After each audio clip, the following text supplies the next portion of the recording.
What's going on, everybody? It's your boys at the Locker Room Rant. Kind of had a weird couple weeks. It was just John and Mariah. Then it was Nick and John. I popped in smoking cigars. Now we are back. The three amigos. The three amigos are back together, and we are ready to rock and roll. We got Super Bowl weekend coming up, Super Bowl Sunday coming up. Should we jump into that? Your guys' picks? What's going on? Where do you guys want to start off? We can. That's completely fine. We talk about Super Bowl. What's going on? Big thing coming up, so we might as well just jump into it. We'll go. What's going on? Nick. What's going on, fam? I see Bo in the chat. Scott, Laney, Cool Nick is in the chat. Joel, I see you, bro. Raph, good to see you, my man. I appreciate you liking and subscribing and letting everybody know. Sparks, what's going on, fam? You want to tell us where you found us? I don't think we've met Sparks before. Tell us where you found us, my man. Sparks looks like he's wearing Niners gear, so I could guess where he found us. Yeah. Taryn, good to see you, bro. Oh shit. So get into the Super Bowl. All right. So it's the Eagles and the Chiefs, as we all know, Chiefs Kingdom Live. I feel that the Chiefs are going to win this. What the fuck is wrong with you, dude? Nick, you sound like you're reciting this for children. Maybe there's some children watching. They shouldn't be, because this is totally not a children's show. But I feel like the Chiefs are going to take this. I'm not a huge believer in Philly. I do like the job Sirianni's done. I feel that it's a little. So basically, the Eagles are they're a sound fundamental team, but I don't think they have anything. I don't think they have necessarily anything really that sets them apart from other teams in the league. They just are really good fundamental football. I don't believe Jalen Hurts. Boy, it feels good. It feels good to be back. It really does feel good to be back. We got the sound effects going. Nick's talking. Ain't nobody giving a shit. How about Sparks lives in Warren? What? Oh, nice, Sparks. Okay, Sparks. Let's San go, bro. One of those San Francisco 49er fans from Warren. I'm surprised you guys haven't met John. There's only two of you. You guys got to get together and watch the games at B-Dubs. That's what's up, bro. So, Nick, sorry I interrupted you. Keep going.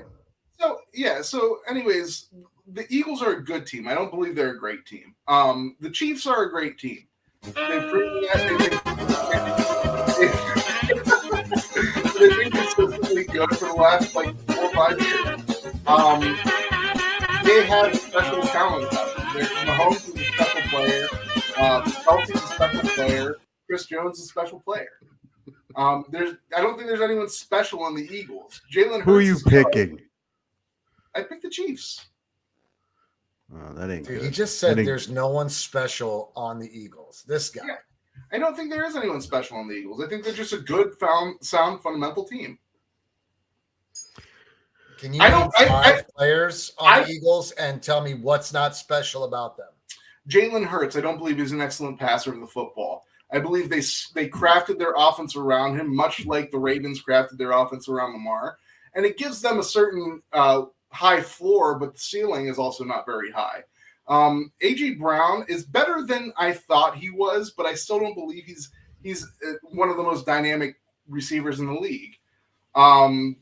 Their defense, they have good players on their defense, but they don't have necessarily players that are out of this world. They just have a all-around good defense. Name this one. I got Jordan Davis. All right. Name a fourth. Sue. All right. Name a fifth. N'Kobe Dean. I would have gone with. I don't know everyone on the Eagles, John, but I do know some players on the Eagles. Yeah, but five of those players, and you didn't even name 5 that are special. You named maybe 2 that were special. All right, and Devonta Smith, special. He's not special. He is to me. I think he's great. He's special because he didn't catch. He caught a phantom pass against you in the NFC Championship. Devontae Smith is sick, Nick. Shut the fuck up. He won the Heisman. He's only in his second year, and he's sick. He's not good. Okay. There's no special players. He may get special. He's not special right now. He's already special, buddy. And I got news for you. You are too. You are too. And everyone watching knows it. You're special too, buddy. Trust me. Everyone knows it. I am special. Hey, we're in the Super Bowl, and the two teams. When I'm talking about special people, I'm talking about best players in the league at their position, or arguably best players in the league at their position. I don't see any of the Eagles being best players in the league at their position. Even Jalen Hurts, who's up for a Darius Slay. Slay's not one of the greatest at his position. I think he's probably, if not the best corner in the game. Their offensive line is sick. Their defensive line is sick. I'd say they have two of the top 15 to 16 wide receivers in the NFL. Two of the top 16, I would say. Well, here's the thing. 16 doesn't make you special. You're special if you're like 7 or 6. Where's the Chiefs? Where's the Chiefs receivers? Where's the Chiefs receivers? They don't have one in the top 40. Their receivers aren't special, but their tight end is. Hey, Eagles tight end's not too bad either, buddy. Yeah, but he's not no special. Kelce. He's no Kelce, but he's not bad either. And they, you know what? I promised myself I wouldn't do this, but you did it to me. You broke me. You fucking made me go against my will. And for that, I commend you, because I know this is your goal. Your goal is to break us down. His ass.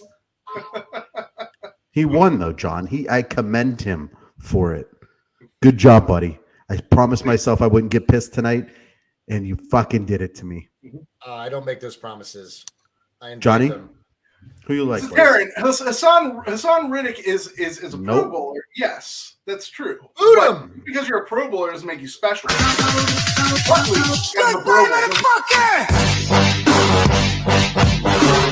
All right, John, who you like, buddy? I like Kansas City, and I like them for one. I like them for one reason, and I think Brandon Ayuk said it best, right? He believes as well that the Kansas City Chiefs will beat the Philadelphia Eagles because he believes that they can expose holes in their secondary that we basically had a plan for. San Francisco had a plan that they never got to execute versus the Eagles. And Ayuk believes, and I agree 100% that Kansas City can do it, that they too can expose and take advantage of that secondary. So I'm going Kansas City. And if I had to pick, if I had to pick a score, which I don't do score predictions, so I'm not going to do a score prediction. Just forget it. I'm taking the Chiefs to win. And I like their chances. I really do. And for information, there's a guy on the Eagles that I want the Browns to get in free agency, Javon Hargrave, but he's not special. Goodbye, motherfucker! It's gonna be a long night. This is getting hard already. We're 9 minutes in. Yeah. And I'm broken. I have one reason and one reason only. I am cheering for the Chiefs. I am not confident that the Chiefs will win, but I am hardcore cheering for them because Sparks is having a good time over there. Sparks, this show's for you, man. We a local Niner fan, bro. We're gonna have this show. This show is gonna be sponsored by Sparks, man. So every Sunday when I was in the military, I went to a bar down the street called Touchdowns. I've talked about it before on this show. And I was in Dover, Delaware, stationed. It's right down the street from Philadelphia. Everyone in there was Philadelphia fans. And every single Sunday, I had to hear this song.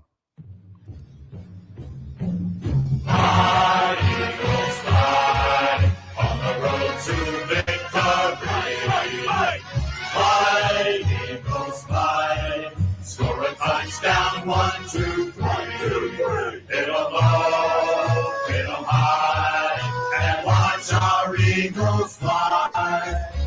Fly, Eagles, fly, on the road to victory. E-A-T-L-E-S, Eagles! Yeah, some words. That song, this is just the fucking Nick show. All I wanted to do was say something, and I can't even do it. Say Can't something. even do it. Oh, Yeah, yeah, I was just gonna say like some words just aren't meant to be spelled out. Like Jets is meant to be spelled out. Jets, Jets, Jets, Jets. Eagle is not meant to be spelled out. Can I at least get some confirmation on that? yeah. And John's muted again. Yeah, John stays on mute these days. Makes no sense. Why should I be here? This is your show, and we're just here to pick you up. Because Hey, if you're making a point and talk at the You same time, know. I will politely stop talking so you can make your point. It doesn't mean because we both start talking at the same time that you can't talk. yeah, but that's just, No, that's it's just, not anything. You can still You talk. just- I'll stop. I don't know how many of those little girly drinks you had today, but What my girly God, bro. I don't know, your peach tea or whatever you drink. No, you drank the Mystique tea at Starbucks. I loved it. I had a pistachio latte. That's why you won't shut up. Yeah. Nonetheless, we have to pay up our bet. When are we going to be doing that, John? We need to pay up on our bet with the Chiefs Kingdom Live guys. We lost. The Chiefs made it further, and I don't even know why we made that stupid bet. was a stupid bet. I knew it was a dumb bet to begin with. You took who did Nick take? The Lions? The Cowboys. No, I was not confident the Cowboys making it at all.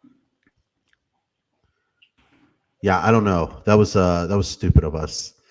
I don't know if I forget if I was talking to Nick or John, and we were talking about the fact that we had to eat this hot shit, and I was just like, I'm not gonna fucking do it. I'm not gonna fucking do it. You know what? I'm not doing it. You at least have to put the hot sauce in your mouth. I'm not gonna do it. We're just gonna tell those. I'm gonna tell the Chiefs Kingdom Live guys. I got a doctor's note. I got a doctor's excuse, and my doctor said I'm not gonna do it. At the end of the day, we're gonna pay up. We had 3 teams. Yeah, Fish Whisper. Scott said we have 3 teams, and they just had Scott's one, loving and their one. Yeah, their one made it further. I'm not confident that the Chiefs are going to win this game. I am cheering for them. When I don't have a dog in the fight, I like to cheer for just greatness. I like to see greatness. I like to see records. In this Super Bowl, I think greatness will be exemplified. Mahomes takes it, so I'm cheering for the Chiefs. I'm not too confident about it. Those Eagles have like every level of good.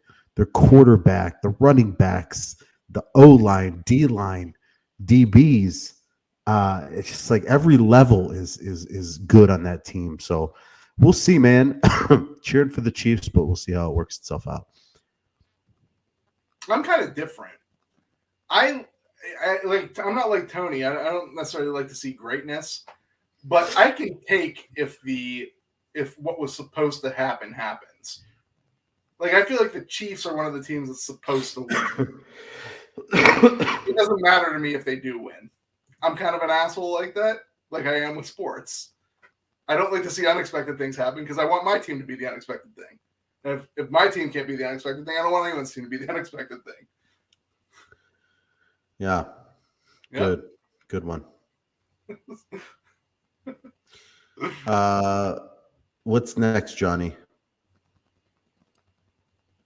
Kyrie to Dallas, we could talk. Yeah. And how you feel. Like basically, give me your thoughts on how this works. Did they win a championship? Because I just don't think it's enough. Dallas. Can Dallas win now with Kyrie? No, they're probably I think they were a better team 2 days ago than they are now. Absolutely. Listen, if you get Kyrie motivated, he's an asset. But if he's unmotivated or even motivated in a negative way, then he becomes like a toxic cancer to your team. Mid-season trade, he might be motivated this year. I don't know. But he's one of the best players. Nick, Kyrie is literally 2 weeks away from Antonio Brown meltdown. Yeah, he's a head case. Like he's on the verge of going down that road. It's just I don't even know what's going on. He handcuffed and crippled the Nets single-handedly. I think he played less than 70 games or just over 70 games with Kevin Durant. I think they were on the court together since what, 2019? Yeah, I mean, they haven't been on together much. Total is an epic meltdown. Like Brooklyn has to look back at this and think to themselves, this may go down as one of the worst trades because they had aspirations of a championship. And it's now 2023 and it fell apart. He has literally handcuffed that team and he forced his way out. And he knew he wanted out right about the time that he made a mess out of all the shit that he did, because Kyrie can't just, he can't just keep his personal life to himself. He's got to bring everything to the table, and I'm pretty sure that was the first domino, right? He started, I forget what was it? It was a movie, a Netflix series. He was boasting about, which inevitably let's not forget all of last year with the COVID vaccine. Yeah. Yeah. I'm not for forcing anybody to do anything, but at the end of the day, it's, folks in the medical field didn't have a choice. So, I don't know what to say. I'm not a fan of that, but for the sake of conversation, he was already on the bad side. He was already on the bad side of ownership in the front office. They'd had enough. They're probably happy to see him go. I honest to God, I bet you he asked. I think he asked for the trade and he was granted the trade like immediately, right? Like, what took you so long? You know what I mean? Like they're done, dude. Brooklyn's done. Look at this. I'm watching it right now. I'm watching the Nets game right now. They get rid of Kyrie. All of a sudden, they discover that they had gold in Cam Thomas. Cam Thomas has had 2 40-point games in a row. Youngest player to ever do it. He's at 40 again? I don't know if he's at 40 right now, but at halftime, he was at like 24. He'll get it. So, all he has to do is score 15 more points. They'll purposely run it through him just to give it to him. But yeah, this is probably the best thing that the Nets probably could have done.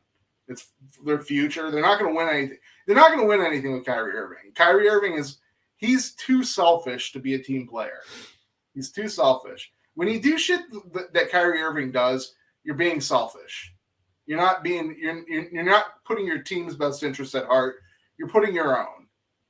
When you get into all these controversies and stuff, when you don't just keep your fucking mouth shut and just do your job, like you're being selfish. That hurts your team. You should take some tips from that. But like I said, Kyrie Irving's one of those guys. He's kind of like a little bit like Randy Moss, in my opinion. Like the first year he went to New England, he just dominated. They ran through the league. That's kind of how Kyrie Irving is. When he went to the Nets the first year, they were really good. They were the favorite to win the finals. The only thing happened, they got hurt at the absolute wrong time when they were playing the Bucks. But he was good that year, and then the second year, everything just went to shit, and it's been shit ever since. And he plays good. He's had a good season so far statistically, but he loses interest in the team at that point. So is that it? He just loses interest in the teams, and he just wants to move about, he might be. My thing is, he might be motivated the first year he gets there. Like I said, he might go to Dallas. This has kind of been the thing with Kyrie. He'll go to a new team and he'll show out there for that year, the remainder of the year he gets there. And then the next year, for some reason, he just doesn't have the team's interest at heart. What's up, Havoc? Oh, Havoc sighting. What's up, buddy? Yeah. So yeah, that's the thing with Kyrie. I think Nets did a good thing getting rid of him. Dallas is trying to win a title now. Essentially how I see it. I just don't think that Kyrie was their missing piece.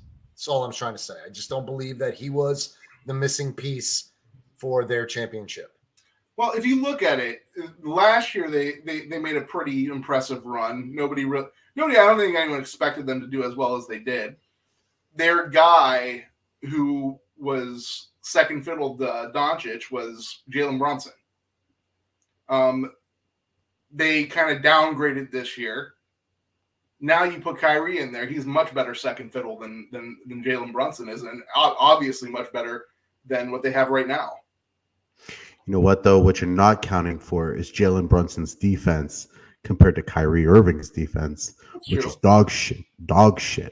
So they're like Luka's defense and Kyrie's defense are like very weak defensively. Yeah. And they were talking today. I forget who was talking about. I heard it on today that they're going to have like the worst perimeter defense in the entire league after this. Would you just drop? I need to know. My phone. Nah. Did it break? I want to see if LeBron James is playing today. Why wouldn't he? He's trying to beat the record. Well, we're on our fantasy football season's GTD, game to be determined. Whether or not They're plays. just making a big to-do about it, bro. Come on. He's going to play. He's going to try. He's got it 30 some points away. I mean, look, Tony, Luka is literally the leader of everything on that team, with the exception of blocks. He leads the team in points, rebounds, assists, and steals. So, I mean, he's literally been a one-man band, and I don't know. I don't think that Kyrie would be the missing piece. That's all. No, I don't think Kyrie's a piece to anything anymore. You don't know when the fuck he's going to be there. You don't know when he's just going to just walk away. He's too much of a wild card. And you know what's crazy is I watch a lot of Shark Tank.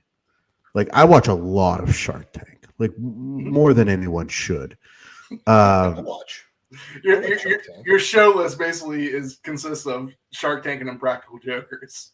That's it. Like that's my TV stays on one of those two shows.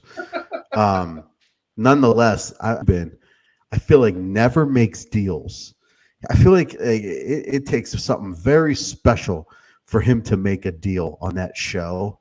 And when I heard that he pulled the trigger on this trade, it just made me think like this is like the first time I've seen him really stretch to go like all in on something chaotic.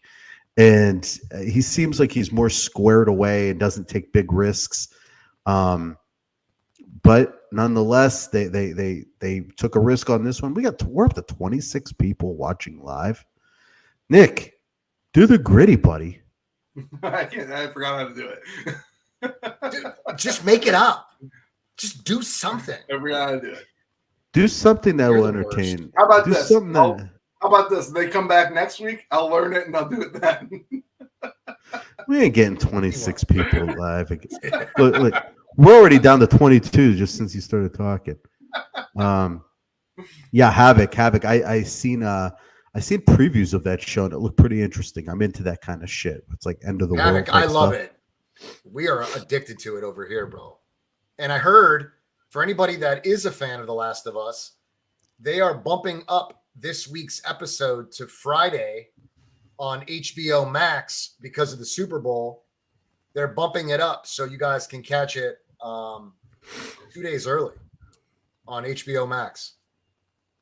Yeah. Nick and John, you guys should stay up and watch the Lakers game and be live when LeBron breaks the record tonight. Me, I will be fast asleep. So you guys can. It is a stretch to see if he breaks it tonight. It'll be great to see, but to get on here and brag about it, like I'm not really thrilled. And I know sure as fuck Nick doesn't want to do that. I mean, he might not break it tonight, too. I mean, it is 30. It was like 36 he's got to score. Daniel Calderon is back. Papa is back. Daniel, we haven't seen you since like the Rams got Baker Mayfield. You went like straight incognito.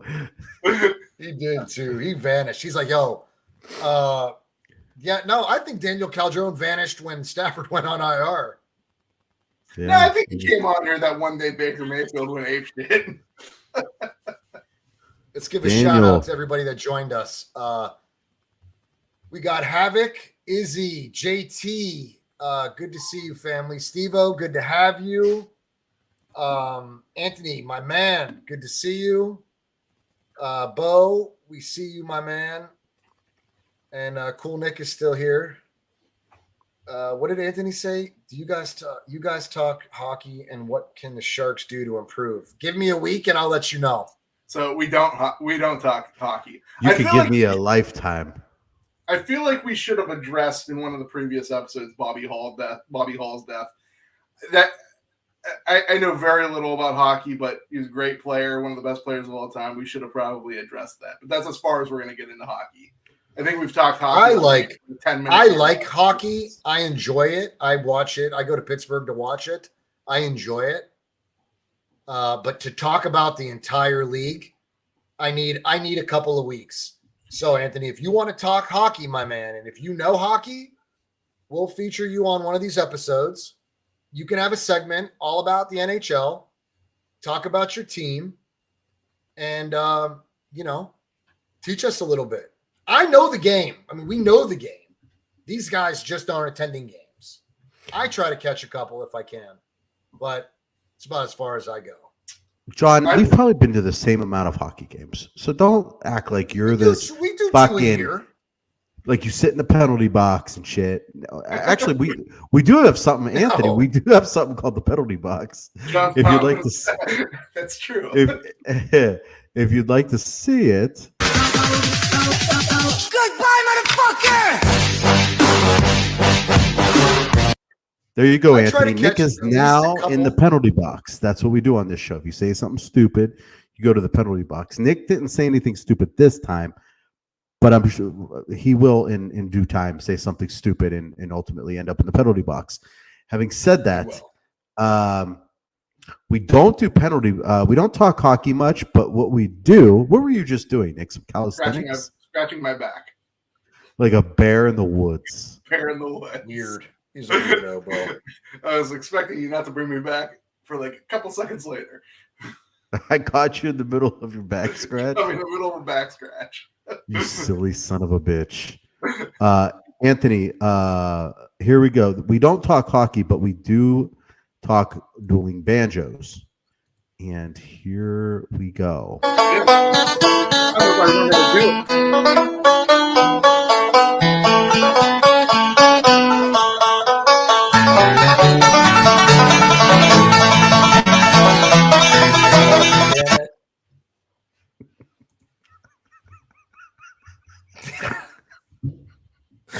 Dueling air. If you're new to the channel, that's got to be the weirdest thing, right? That catches you off. Like that's about the time where you wonder, where did I click? What am I doing here? Why am I looking at this dude's fucking crotch? Yeah, this is right about the time where you're like, man, I was just about to tell my friends about this show, but now I can't even watch this. So Havoc does. We were going to talk about this. We were going to talk about this at some point in time, but he brings it up. So we're just going to chat basically on the overall status of our teams right now. Do you want to start doing that? No, Okay. I kind of still want to talk about NBA. Okay. So you still want to talk about Kyrie, or you want to talk about maybe LeBron breaking the record? And what are thoughts? Let's talk about LeBron a little bit. He's going to be the all-time leading NBA scorer, and maybe forever. I think guys like Giannis, maybe guys like Steph could possibly break that. No. I don't Steph think you Curry? realize the difference. Do you know Man, where? Steph Do you Curry. know where? Do He you can't even know play what the? right? Do you He know what plays his number is? college. Let me help you. I don't feel like it's an unbreakable record. The main thing is how great LeBron is at this point. Nick, in his career. that's exactly why. Who is going to be able to keep up this? How many years has it been? 18, 16, 17? How many years is it? It's 2023 right now. It's been 19 years, I think. Yeah. Maybe. Okay, Maybe 20. so who do you think is going to keep up that average? I mean, I think that guys could come at a year out of college. You have the game's a little softer on you. It's not nearly as hard as it used to be in the past. I feel like with innovations in medicine, guys might be able to play longer. Innovations in diet, the way guys are taking care of themselves now. I feel like in 10, 20 years, it might not be crazy to think that a player could play 20 years and not miss a beat. Yeah, but you also got to think about like load management. That's a thing that people are going to be dealing with for like it's going to get worse and worse as time goes on. He really doesn't do that shit. If he has been kind of this year, but they're trying to take care of his body a little bit more. But at the beginning of his career, he was playing like damn near all of 82 games. Yeah. And you don't see the players do that anymore. You don't see. I mean, look at Kawhi Leonard. That guy's a fucking part-time player. He's like a part-time. He's like NBA basketball like player. I mean, he's a little ridiculous. He's never there. he's like a substitute player, bro. He's never around, bro. He's barely part-time. Okay, and Steph's right around 17,000 points behind LeBron. 17,000? Yes. Well, you also got to think Steph Curry played at least, I think, 4 years of college. 2 years. Right then, 3 years of college. So 3 years already puts him 3 years behind the curve. Mm-hmm. Yeah, right. You're right. All right, you're behind the curve. I mean, the fact of the matter is, it is what it is. LeBron's pushing, it's a little over 38,000 points. It's fucking ridiculous. It's insane.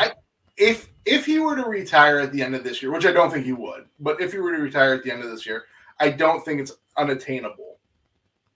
I don't think it's an unattainable record. If he plays next year, he's not going to play forever. Yeah, but what does Steph need to play for? How many more years does Steph really need to play the game? He's already racked up rings, bro.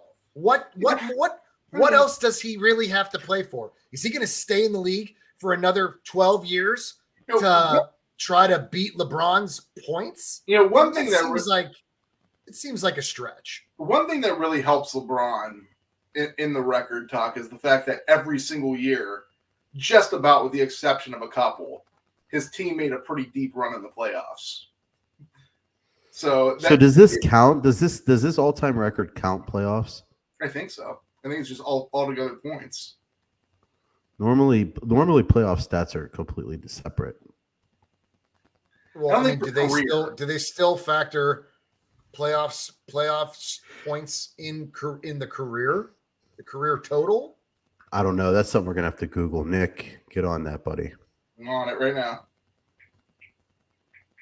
I mean, give or take, dude. What else do any of these guys have to play for, dude? LeBron's probably going to hold this record for a very, very long time. Yeah. What, Nick? I think you guys might be right actually on that. I'm not 100% positive yet. It just says How much more time do you need? Do we need to host another episode for that, or are you going to give it to us here shortly? Because there's not a website that just answers all of Nick's questions. I have to actually find the answer. Right now, I just found something that said LeBron James already leader in playoff scoring.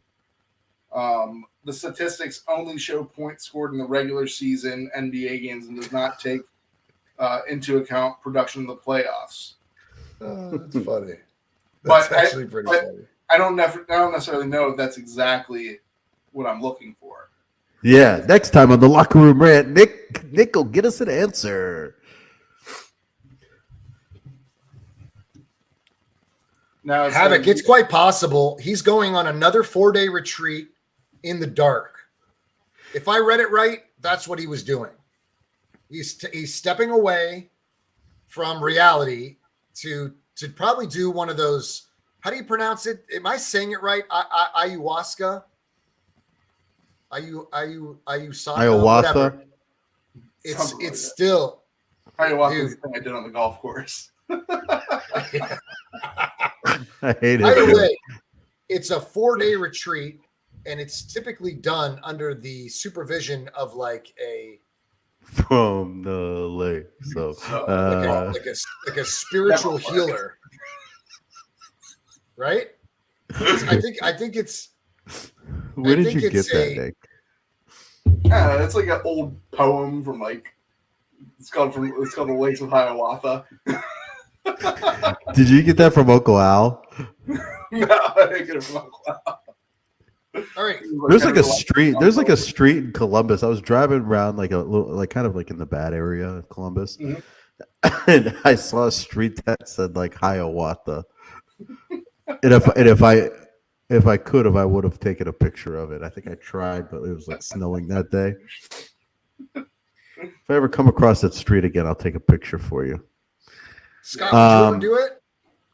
Would you ever take a 4-day retreat and join a spiritual healer, a shaman? And that's it, Laney. A shaman. Thank you. That's it. A shaman. Would you do it? I want everyone in the chat to tell me if they would do it, because I sure as fuck would. Bo, I'd do it with you. We should do it together. Bo's down. Bo's down for just about everything. I'm down. Havoc said, exactly. Havoc, I've done mushrooms. Havoc, come on. I think they're separate. I'm willing to put the judgment on it. They're separate. Regular season and Are you playoffs. still fucking talking about that, dude? Yes. We're talking about Aaron Rodgers in a 4-day retreat. The people need to know. The people need to know the right answer. Nobody in the chat's been waiting. Not a soul. The people don't know what Can they we want. take a vote? Can we take a vote on the intro? Yeah, let's vote on the intro. I told you guys can go back to it. Do it. No, I want to vote to see what the people say. Let's see what. Because we give the people what they want. We give the people what they want do here it. on the Locker Room Rant. All right. Havoc, just hold tight on that Nick penalty box for a few minutes. We're going to play you our last two intros, and we want you guys to vote on which intro you like the best and which one we should use. So, first intro is...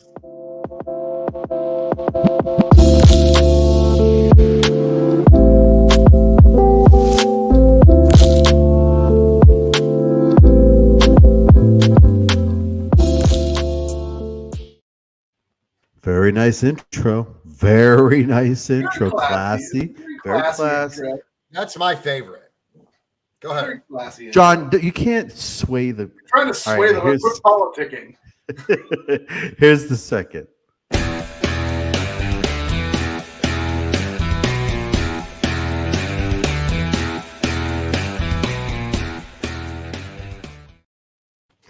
That one kind of says, "Hey, we're here to talk sports, But we're but also we're really here to party."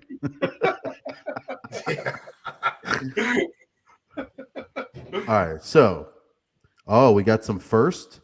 Ooh, Sparks, one for sure. JT says one. Average Bo, one. Izzy says Izzy second.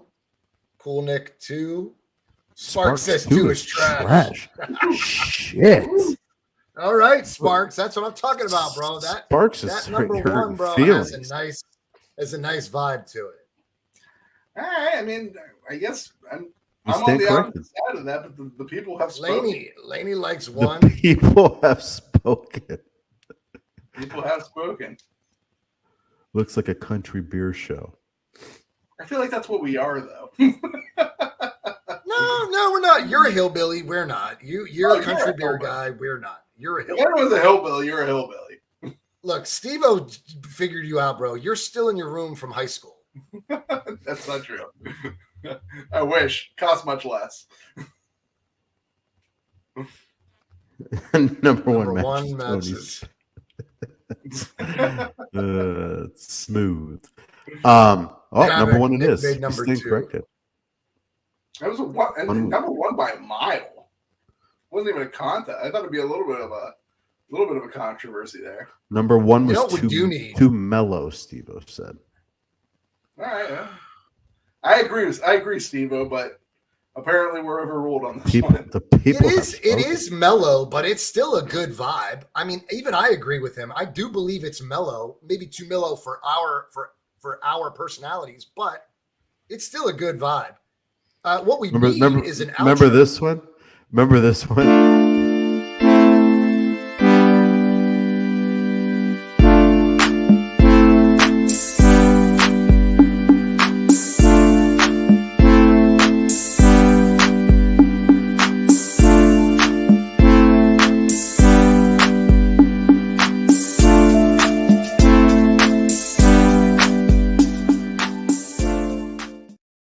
I feel like if you saw that intro, you didn't know what you were getting into. No. You would definitely think when that show pops up, it's be some really cool looking dudes. And not these 3 faces. The problem with number 1 was Maybe a rapper's we were- funeral video. we never knew what we were doing when we came up with that one, and the smoke looks like it was from like a Game Boy. It was so pixel. It was like it wasn't like the resolution of that one should have been like full HD, so the smoke looked real sharp and real smooth. That shit looked like it came off of a Nintendo game, bro. Listen, We did not know what we were doing. every show that starts off a little like they're not necessarily advanced. We're not even advanced now. Bo. We were way less advanced back then. Yeah. Havoc, I'm You know with what? you on that, dude. I liked it. It was a good one. It was a good one, but we had to show growth. Of course, Havoc as we likes were- it. As we were going. We were Smoking trying. cigs. We still have the original outro, but it sucks. We got to fix that. That's We gotta terrible. That was created. That last one we played and our outro were created before the show was even created.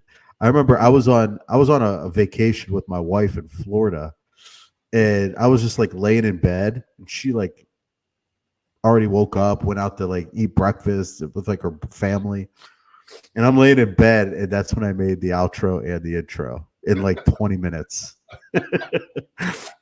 Remember I said it to you guys? I thought we were all like fucking awesome. I was like, guys, you got to see the fucking intro. I do like that song, though. That song was pretty What good. are you guys talking about in the chat? What am I seeing about Crosby? Is he going somewhere? Crosby. From the Raiders. They would not get rid of him. I thought they just signed him to a huge contract last year. They did, I thought. Yeah, they ain't going nowhere. He's like the best player. Man, this show is so much better with Tony. Thanks, Izzy. I appreciate that.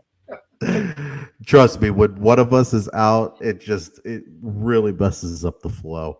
So don't just say this show's better with Tony. This show is better when all three of us are with each other, because when one piece of the puzzle is missing, it gets really fucking awkward. Especially when John V is missing. Yeah. And it's just me and Nick. Me and Johnny are trying to satisfy San Francisco 49ers fans. That is just some awkward shit. We need John here for that, and that's like the biggest part, literally.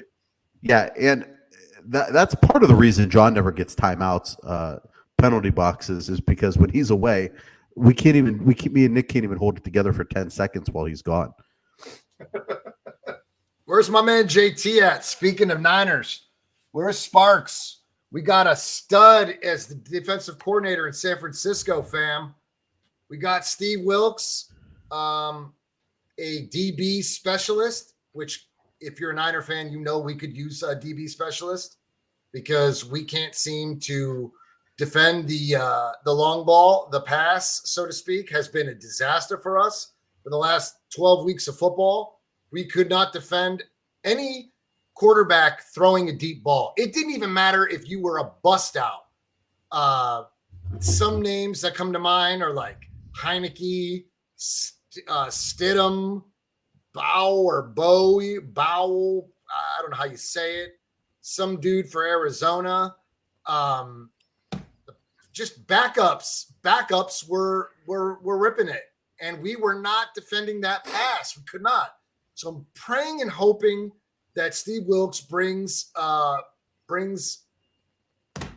his specialty to this defense, because we had a special guy in D'Amico Ryans, and I'm so happy that D'Amico moved on to a head coaching position. But the selfish side of me says, I never wanted you to go anywhere. Wish you would have just stayed here in San Francisco. But I'm really happy that we got Steve Wilks. JT, that's your boy. I was hoping that you'd be here to talk about it. But any Niner fan in the chat, let me know how you guys feel. Give me your thoughts on Steve Wilks. Are they ever not going to hire a minority defensive coordinator again? Is this just like part of their assets that they count on each and every year, is just to replace every fucking coach with a minority coach so we can continue getting these compensatory picks? It's genius. You got to figure the only way that you get picks is if the only way is if he gets promoted to a head coaching position. The guy's 53 years old. This is what matters. This is what we need in San Francisco. We cannot have a turnstile. We're not. You have a turnstile. You have a turnstile. This is fucking Alabama. Well, yeah, Alabama Crimson Tide in the NFL. Because you keep promoting from within, and then these guys, outperform themselves and move on to pursue head coaching positions, or general manager. You know what I'm saying? Like right now, San Francisco needs to keep our defensive coordinators need to stay put.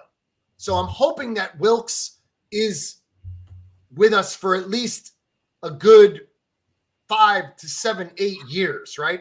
I don't want a turnstile at the DC position. And not when we have such a stellar defense. I don't want that. I want someone that's going to stay put implement their philosophy into this defense, and help us win a championship. Essentially, that's all I want. I don't want someone coming and going. And I'm glad that we're promoting from within, and I'm glad that they're performing and they're outperforming themselves into a head coaching position. God knows I'm happy for you. That means the world to me. No team in the league has promoted more more of their staff from within, outside, and spread them amongst the NFL. It's awesome. I love it. But we need to have someone in this at that position. I'm sorry, in the defensive coordinator role that's going to stick around.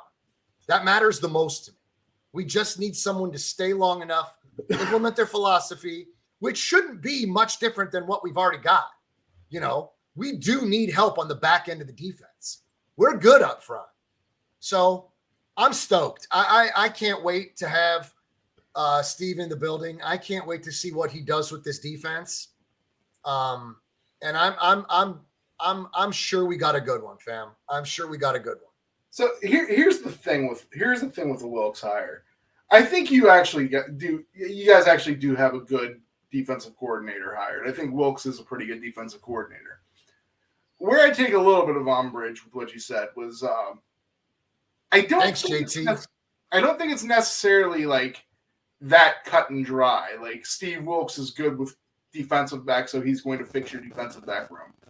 I think Steve Wilks grew up in the defensive back role, and that's what he's always done. But I don't think he's necessarily like a defensive back whisperer. Like, I don't think that's how coaching's done in this league. What probably will happen is that he might be a little more concerned on the defensive back end. That being said, I'm pretty sure Wilks was a former DB. I'm pretty sure he was a former player. Okay, that doesn't matter to anything I'm saying right now. Well, it sure matters to me. I feel like if his specialty is DBs and he is a former player of the position. Mm-hmm. He coached the Browns, right? What you just said is completely moot. What's that? Would he coach? How would he coach on the Browns? Defense, just defense coordinator? I wouldn't. No, he wasn't defensive coordinator for the Browns. This was just like 2019, I believe. That might have been Freddie Kitchens' year. That might have been Hugh Jackson's year when what's his face took over as the head coach. Why don't you look it up? Look it up. 2019, Steve Wilks. No, he was their DC. I'm almost certain of it. I read it. I read something on Steve Wilks. I'm pretty sure over, he was the. He might have took over for what's his face after he got promoted.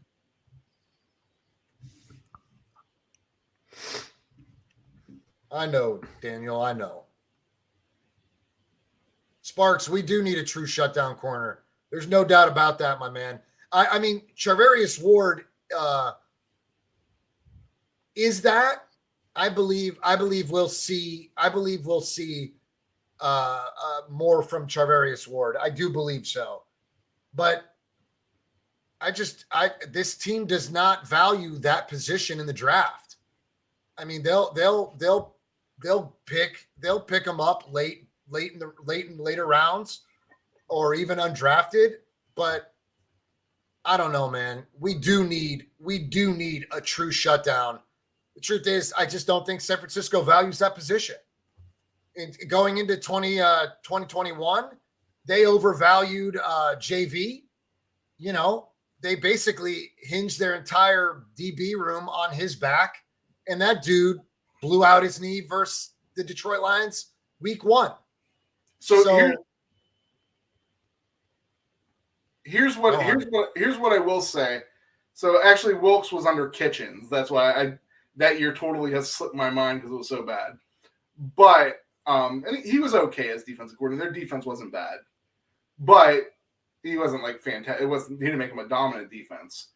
But what I'm saying with Wilks as your defensive coordinator, you may get better in terms of who the defensive coordinator prioritizes, especially in the draft and free agency. He might go after more cornerbacks and more safeties and more defensive backs. Great, that's what we want. But you will, where you try to prioritize, you only have a certain amount that you can prioritize. If you give some to the secondary, you are also going to take away from the defensive line and the linebackers. I'm not worried about that. We have our linebackers. We're good. We're fine. Trey Greenlaw. There could be trades. There could be free agents that don't get re-signed in lieu of other. Yeah, and that's fine. That's fine. That's not my concern. That's not my concern. They're not going to flake off. Just because they got Wilks doesn't mean they're going to flake from, listen, Wilks isn't the end-all be-all when those picks come through. You still have Shanahan in the room. You still have John Lynch in the room. They have put together a fucking dynamic front end, and they've got their linebackers. Yeah, but I'm not worried. I'm not worried about just because we bring in Wilks that we're going to prioritize DB and we're going to be less concerned with the front end. The trenches will always be priority one. That's just what this team is in. Dude, we pride ourselves in the trenches. I realize you pride yourself in the trenches, but that doesn't mean it's always going to be your pride and joy. It will. Like, it will. I like what you guys do. You build from the trenches back. You don't build from the back to the trenches. You build from the trenches back. Some teams do. That's what stupid-ass Joe Woods did. Well, that's your problem. From the back front. Well, Joe Woods shouldn't have been the end-all, be-all, and say-all in what picks they had. Your general manager's in there. Your assistant GM. You have front office personnel that work along with the coaching staff to form their draft board. It just isn't on a position coach to make the decision. They're trying to give the defensive coordinator what he wants to succeed. Now, like you said, there's other coaches in that group. Apparently, I always clown on him a little bit, but apparently he's pretty respected in the 49ers organization, that Kasarik dude. Maybe he has a say that a position coach may not have that type of power usually. I don't know, maybe. But it's generally the defensive coordinator. I mean, there's two coordinators on the team, and whoever has more sway is going may get his priorities filled quicker. Now, fortunately for the 49ers, the priority is Kyle Shanahan is essentially their defensive coordinator. I mean, is essentially their offensive coordinator. So he has, but they still usually draft. I mean, listen, this team needs to prioritize center, right tackle, and another corner. And essentially maybe a safety, because from what I understand, Gibson was considering retirement. But that dude loves Hufanga and will return because of that kid, dude. I don't know. Gibson played lights out this season. Specifically because we moved Jimmy Ward to the slot, to the nickel position. And Jimmy Ward wasn't happy. Hey, those guys in the chat just said, where did that shit come from? Was that my pony? Yeah, I didn't know that was actually playing because it didn't phase Nick or John whatsoever. So I was like, oh, maybe my sounds aren't working. Having said that, have you guys ever seen a movie that's been promoted as much as this new Magic Mike movie coming out? It's like every commercial break on every single channel my television is on. Every single commercial break has the previews to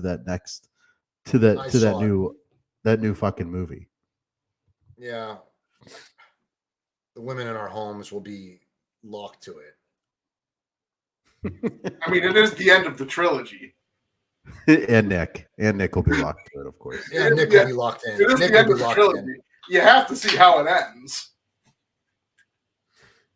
Damn, Sparks Hufanga will retire a Niner. Already calling that, huh? 2 years into the league. Bro. The kid he's special, though. There's no doubt about it. His trajectory is up. It doesn't Sparks. That's a hot take, and I love it. I couldn't agree more. 100. You're not gonna get pushback from a single chat member that is a 49er fan, and some that are probably not 49er fans would probably still agree. You're not going to get pushback from anyone. That's a hot take, and I love it. I mean, I don't know. I don't necessarily. We're not asking you. No one's asking you. I don't want to say because it might sound like I'm being an asshole. You already are. Dude. Say it. Yeah, like we know your purpose is to go against what anyone says. It was something you did as a child. and you're 40 and you're still doing it. You just have never outgrown your ways. I don't think Hufanga is a bad player. Actually, I think he's a pretty good player. But I think you guys overrate him. I think he's the beneficiary of having a lot of good players around him. Get him, Izzy. So if you guys ever lose a little bit off that defensive line and the defensive backs have more importance, don't be surprised if Hufanga doesn't necessarily do as well. That's all I'm saying. I could be wrong. I will totally put. Hey, Sparks, this is the same guy that said. This is the same guy that said that CMC was a bad pickup by San Francisco. I didn't say he was a bad pickup. I said they gave up too much to get him. Yes, you did. I said they gave up too much to get him. Given up less and got the same amount of importance. If you notice, ever since they got CMC, Debo hasn't played all that well. Because you use CMC the same way you use Debo. Sparks, one episode in, he already's figuring it out, Tony. He's already figured it out. Sparks Hufanga has really good instincts. I do give him that, and I think he's Bo, that's the a only fact. problem is Hufanga has limitations physically. I mean, he always has. Thank you, gentlemen. These guys aren't even 49er fans, Spark. You don't get any better physically. They're already coming for him, bro. I'm just saying you don't get any better physically. Like, it's not all of a sudden like he got like top end speed. No, he's average speed at best. He's average speed at best. He's, I mean, he's okay physically, but he's not great physically. That's why he was drafted in the position he was drafted in. But he fits the 49ers well. I just think you guys overrate him a bit. That's it.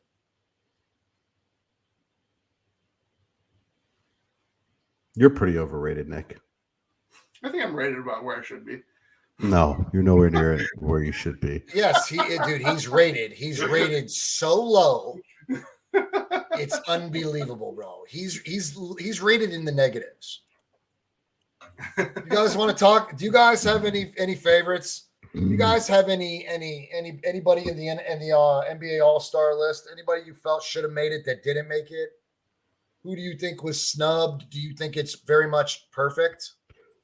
In order to answer that question, I have to look at the NBA All-Star list. I'll give it to you, Nick. I got to look at it in front of me. I got to look at it. Tony, anybody in your opinion that was snubbed? Yeah, you could say James Harden. I'm saying Brunson. Yeah, Brunson, I guess. I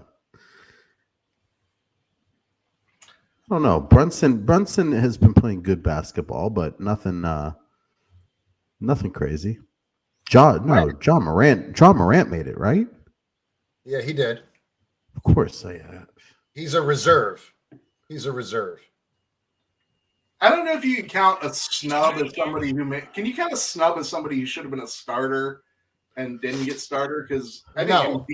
A snub is if you were not voted by the coaches in your conference to make the reserve. The reserves, the starters are the starters. You're not gonna sway me on any of them. Well, I think Embiid should be a starter. No. Why? No, because he's not. Why shouldn't he be? Because he's not better than Giannis.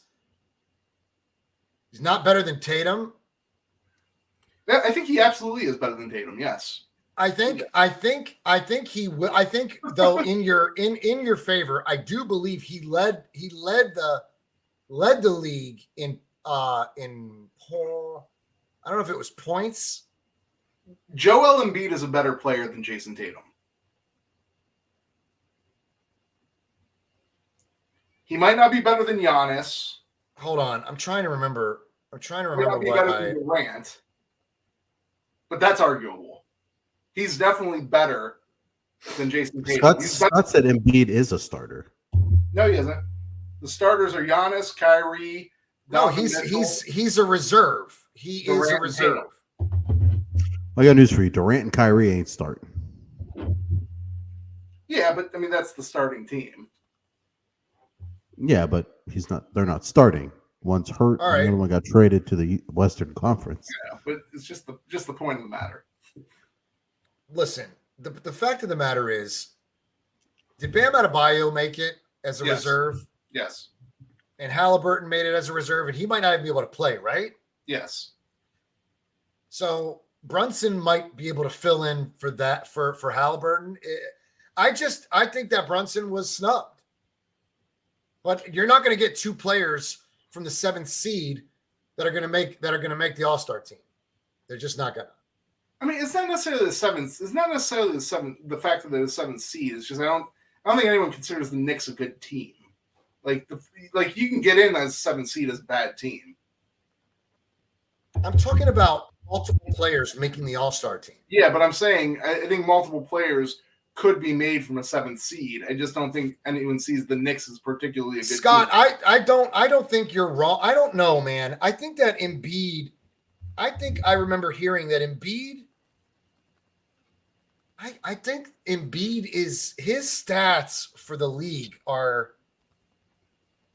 controversial too. I guess you can make an argument for a starting spot, maybe even over Durant. I mean, Embiid's like one of the top 3 players in the league. It's definitely one of the top 3 big. I don't care about whether you're top in the league. I care about your average. What do you mean your average? Average on what? Anything you could think of, Embiid's really good on average. You want points? He's very good on points. You want assists for a big man? Very good on assists. You want blocks? He's one of the best. You want rebounds? One of the best. Field goal percentage? One of the best. He even hits threes. I mean, Embiid's one of the top, in my opinion, one of the top 3 players.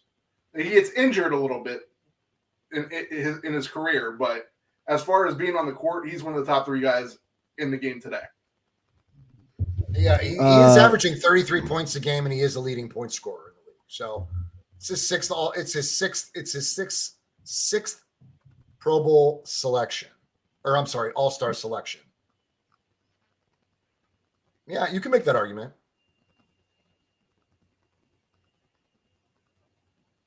But who over who? I think over Tatum. I mean, Tatum's not. Once Dude, again, don't shut up, Nick. Tatum is overrated. You always downplay Tatum, dude. Because I don't think I think people overrate him. I don't think he's one of the top 5 players in the East. I think he's one of the top 15 players, 10 to 15 range in the whole NBA. But I don't think he's one of the top. Just a guy speaking purely out of just fantasy relevance because you have Jaylen Brown on your team.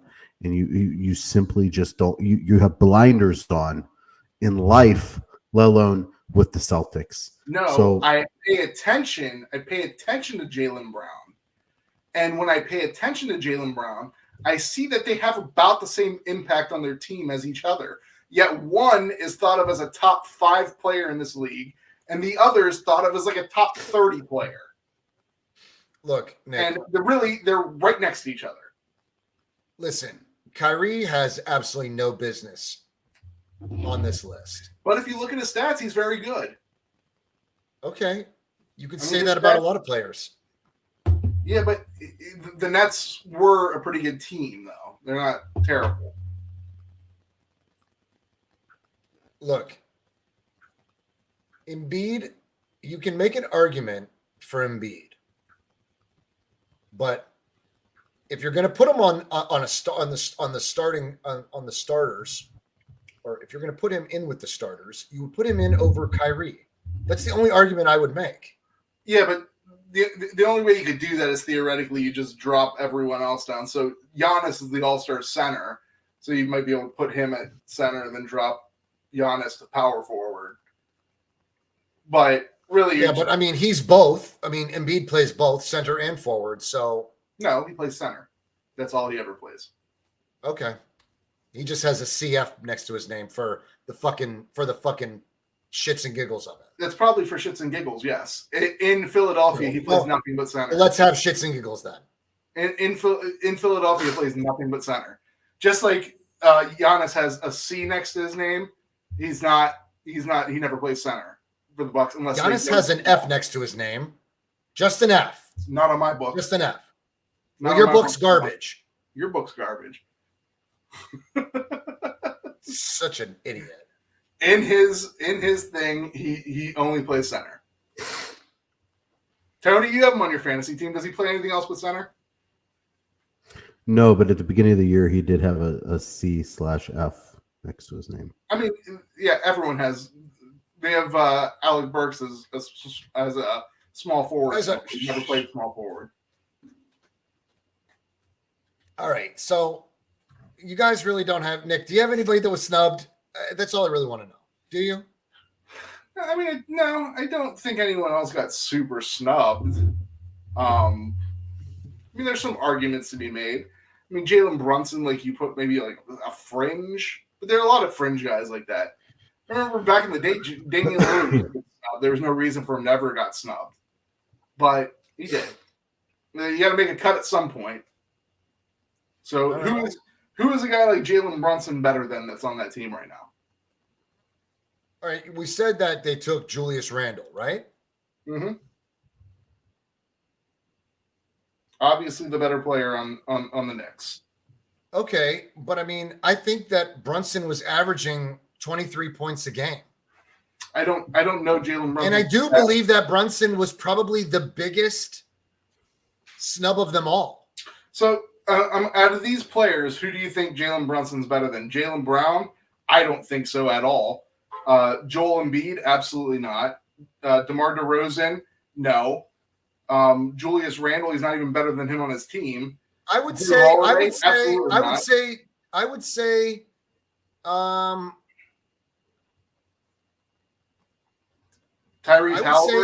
I would say over Tyrese Halliburton. He's been injured. I mean, but when Halliburton was playing, he was one of the better players in the league. Okay, but the Knicks aren't the Knicks aren't the Knicks currently without him. Brunson has made them better. I mean, Brunson's a good player. I think that honest to God, I believe that he was the biggest snub. That's it. And I would put him in over Halliburton or maybe even over Drew Holiday. No, Drew Holiday. He's averaging more points. I don't care, but it's not all about points. Drew Holiday's career has never been about his points. The fact that Drew Holiday averages as many points as he does is a testament to how good he is. Because Drew Holiday, all right, that's fair. Listen, I that's fair, but I mean, I think Brunson was the biggest disappointment for this All-Star team. And I mean, dude, you could probably find a few more, but I think Brunson would probably be the biggest snub. Number one. Okay. Tony, would you agree? No. Okay. Do you have a rebuttal? I mean, we're talking about Jalen Brunson. Jalen Brunson. Yes, as a reserve. Oh, That's all. I'm not saying Mora. Playoffs. It's more like Allen Iverson. Practice? We're talking about Jalen Brunson. James Harden? I gotta be honest, I don't even know how good of a year Harden's having. I think he leads the league in assists. Does he? I mean, he should lead the league in something. Sparks. We're talking about practice, not a game. Not a game. Practice. I don't know. To me, Who are some guys that said they got snubbed? John. The chat. I'm checking right now.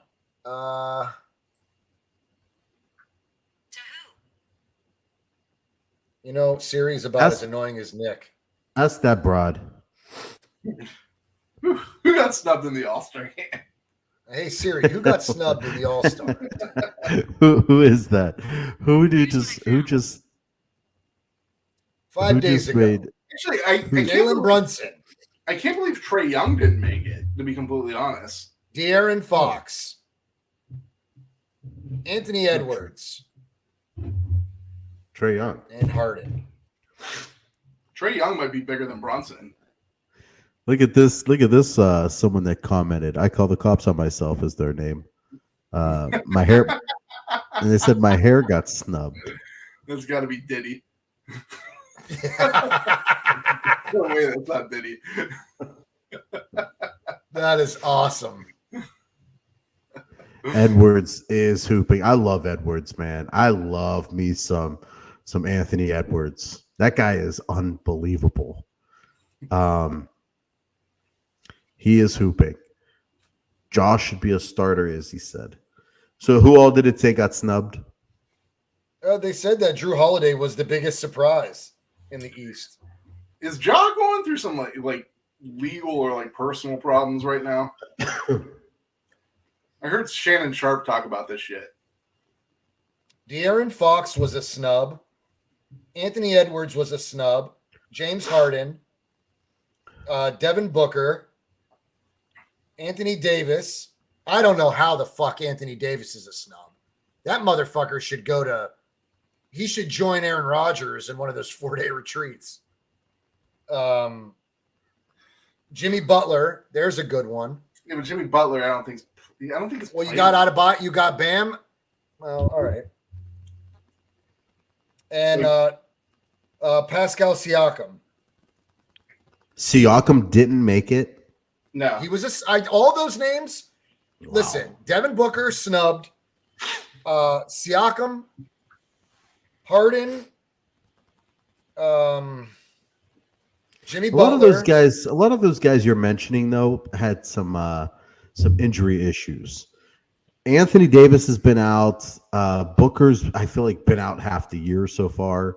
Pascal Siakam has not had injury problems and has been balling out of control with the Raptors. I think he was injured at the start of the year. Siakam? I think so. Scott. Later, Nick. No, you're just Nick. making shit up We'll again. see you. Good night, my man. No, because I remember. It might be. I feel like because Anunoby was going. Obviously, I have OG Anunoby on my fantasy team, and I remember him going off, and I believe it was in the absence of Pascal Siakam. What's up, Vince? Good to see you, man. No, you did not miss the chicken wings. We got to figure that out, but we're definitely going to honor the bet and burn the fuck out of our mouths anyway. I can't wait to see Nick do it. Nick's the biggest pussy when it comes to hot sauce. Yeah. Don't think He's I mean gonna more than one of these motherfuckers because I don't think I physically can. Well, good. You better eat it real fucking I'm slow. gonna try my best. How many do we have to eat? I still can't believe you called the cops on yourself. It happened. It is what it is. Huh? How many do we have to eat, Tony? You put us up to this damn bet. Did you ever name how many? Just like one chicken wing. I don't know. Eat a chicken wing.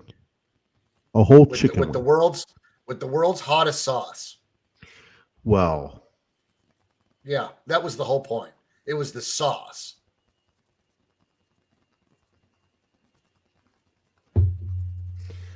Nick, fake Nick in the chat. Somebody's Aura gel on my butt. Somebody, Nick, Nick's got a hater in the chat. That's great. 100% did he? Trolling you, bro. Trolling you. Strong move there by the fake Nick. Nick, you should be so flattered. You should be so flattered that someone made a fake you.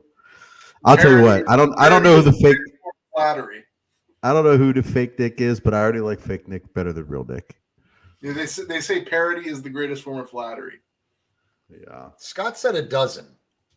No, What? we're not Dude, eating a dozen wings with that sauce that you guys want us to use. That's like asking me to have you pick up a car. It physically can't be done.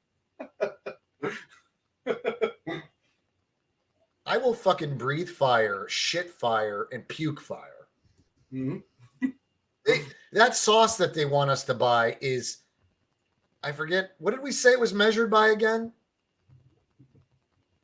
It's some type of weird. Scott, what's the name of the goddamn sauce? We can put an end to this shit. Yo, baby, take it to the house. MIA, take it to the house. This the way we take it to the house. Take it to the house. Take it to the house. 305, take it to the house. Oh, we got that fire. Take it to the house. Slip and slide. Take it to the house. Take it to the house. Yeah, Scoville. That's what About it to take is. these wings to the house. Scoville heat units. Yeah, Scoville. That's what it is. Laney wants to see Who us eats? burn internally, so that we don't live to see, you know, the rest of our lives. I'm gonna have to eat this with like a gallon of ice cream nearby. Yeah, Sparks, that was a good video, man. Trina, she was the girl. Trina was pretty fucking hardcore. You remember Trina, Nick? I do. Oh, yeah. I do. Nick doesn't. Trina was battling for hardcore with Lil Kim at the time. Really? I think so. I just remember she was pretty raunchy. For back then, at least. Is it Apollo? I feel like that's not it, Scott. I feel like you just turned it up a bit. Because that shit is death. Was Trina in that Trick Daddy song? Yeah. Now you know, man.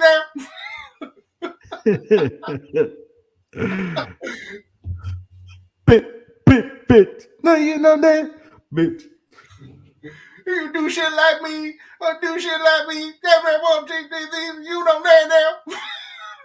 Will you shut up, Nick? Fucking hillbilly.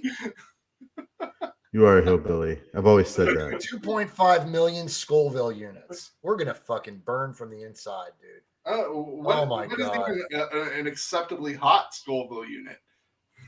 It's like 12. I don't know. We don't know anything about it. That's why we should have never got involved in this fucking. We should have done something else. Yes, we should have definitely done something else. I was trying Now to we're think gonna about die. You know what? This shit is 11 out of 10. Sounds like talking with someone might help. Could you? God damn it. Trick Daddy founded Trina. That makes a lot of sense. All right. Those of you that tuned in tonight to get your Trick Daddy fix here at the Locker Room Rant. We used to love Trick Daddy, didn't we? He was big for like a year. A couple years. Trick Christina loved the year. kid. Trick Daddy was bigger than a year. Yeah. It was He like was 2 on our years. summer mixtapes for like 4 years. Trick loved the kids. Remember Trick loved the kids. Remember that video he had where he was like in an ice cream truck? Wasn't that sugar on my tongue? I don't know if that was that one, but I used to love that one. All right, so we got to buy. I don't know what this world's gonna be, but I know one thing. Baby, because I'm a thug. All day, every day. Yep. Yeah, JT, we're fucking dead, bro. I know. It couldn't have just been, you know, a friendly bet with some habanero sauce.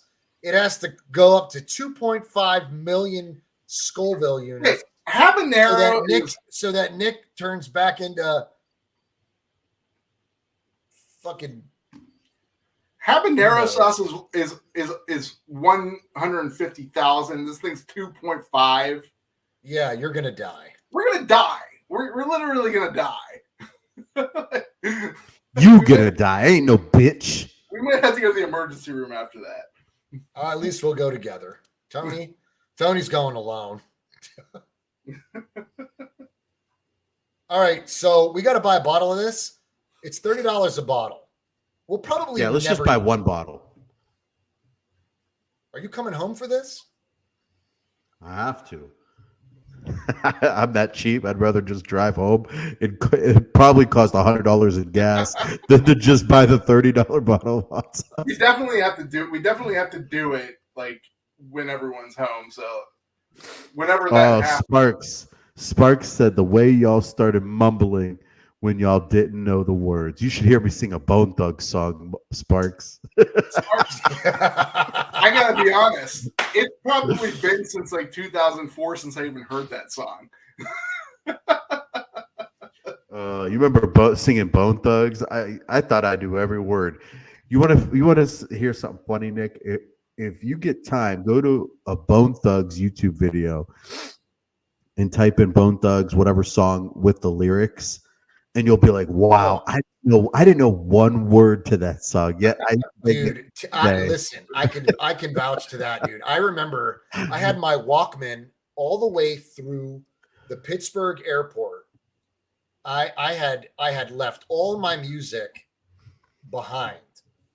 So at the airport, my dad buys me the Bone Thugs. I don't even know if it was the. All I know is that I had one cassette. No, yeah, it was a cassette. Was it the Crossroads? Was it the album that Crossroads is on? Oh, it had First of the Month. Let me see. That was the original. It was a cassette tape. Yeah, that was before. And that was. I before mumbled Crossroads. every single song. Now, granted, anybody in Greece that knew me probably didn't care what I was saying because I wasn't speaking Greek at that time. It was like 1994, bro. So what was that? Let me see. Sparks said East 1999 was the album. I'll Had tell to you be. what, I was Had pretty to be. upset when they killed Uncle Charles. You didn't even understand the I was song. really upset when they killed Fucking Uncle Charles. moron. It was probably the most I've ever gotten upset in a music video. Like Uncle Charles wasn't doing anything wrong. No, it had to be. It had to be. It had to be, bro. Sparks is right. Uncle Charles wasn't doing anything wrong, and then that guy just turned around. He's like, kind of like Yeah. Pamashanga. Uncle Charles' eyes go black. Yeah. Did you understand the song?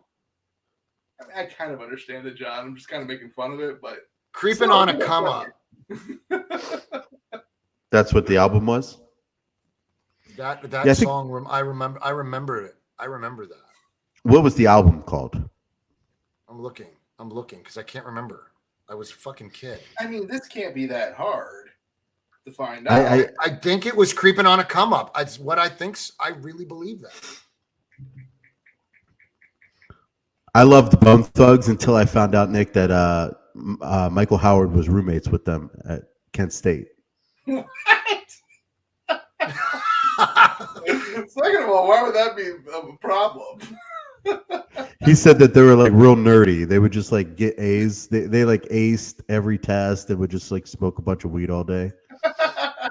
So Faces of Death was their first album, but I don't know if that was necessarily. No, that wasn't was popular. necessarily- East 1999 Eternal was I think that was the big one. Yeah. Sparks is That all was the over big this, one. buddy. That Just also listen to had Thuggish- Sparks. He got That us. also had Thuggish Ruggish Bone. It's a thug among a bone. That was a big car song back in the day. Oh shit!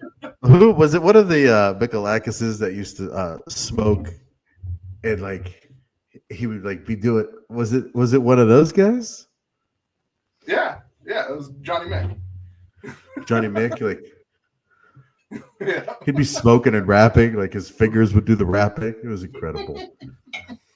My brother was a big Bone Thug fan, and I heard them in my sleep. That's a good sleep right there, Sparks. And Sparks caught us in the off season when our teams were knocked out. Sparks, bro, you would have loved if he comes back after Nick's bullshit. It'll be incredible. You gotta come back, man. Once we have our draft board ready, it's gonna be a good off season. We're gonna have a lot of fun. How did Sparks find us again? I need to know this. Allison. What's that mean? Allison, She She's knows out there him. recruiting? They must be, bro. They're Did friends you go on to- social media. She probably went to school with Allison.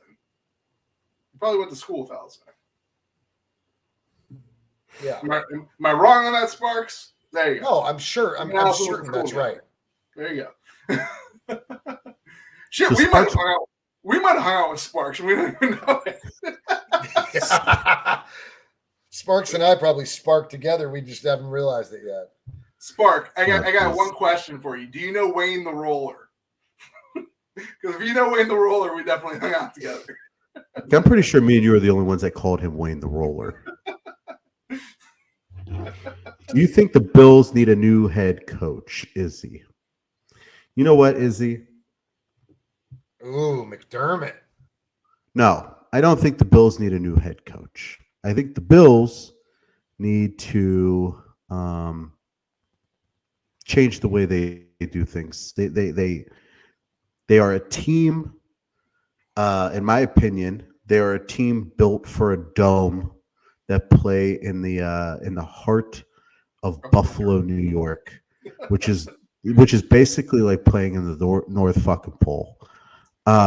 You can't have a team built for a dome to play on turf and throw them in Buffalo, New York. I feel like we tried too hard to mold our team into something that can beat the Kansas City Chiefs, and only to have this other third party come out of nowhere with the Cincinnati Bengals. And we don't mesh well against them. So here we are, focused on beating those Chiefs, and out of left field comes the Bengals, and that's not a team that we were set up to play. Nonetheless, you have to be able to play anyone that is in your way. You can't just alter your team and focus on taking down one team. It's not how the NFL works. You have to beat everybody and have a team that's constructed to beat everybody. Nonetheless, Josh Allen with another year of hits, numerous hits to the body. I was listening to something today. Who's the Rams offensive lineman that retired this year? Whitworth. Yeah. I listened to an interview with him today, and they asked him, at any point did you miss playing football this year? Did you think about returning to play? And he was like, I did. I missed the camaraderie. I missed the locker room. I missed the guys. But when I thought, when I was able to wake up and not like hold on to my walls as I walked down the hallway to use the bathroom, he's like, I couldn't physically take that anymore.